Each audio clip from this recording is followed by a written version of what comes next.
पिसळलेल्या कुत्र्याचा धुमाकूळ. पिसळलेल्या कुत्र्याने नागरिकांचा घेतला चावा.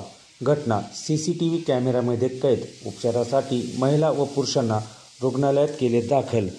इंदापूर शहरात 16 ऑगस्ट रोजी सकाळपासून पिसळलेल्या कुत्र्याने 10हून अधिक नागरिकांना चावा घेतला आहे. या कुत्र्याचा सीसीटीव्ही फुटेज समोर आला असून त्यात मोटरसायकलवरून जाणाऱ्या महिला आणि पुरुषाला चावा घेतला असल्याची घटना कैद झाली आहे. तरी पिसळलेल्या कुत्र्याचा प्रशासनाने लवकरात लवकर बंदोबस्त करावा अशी मागणी नागरिक करीत आहेत.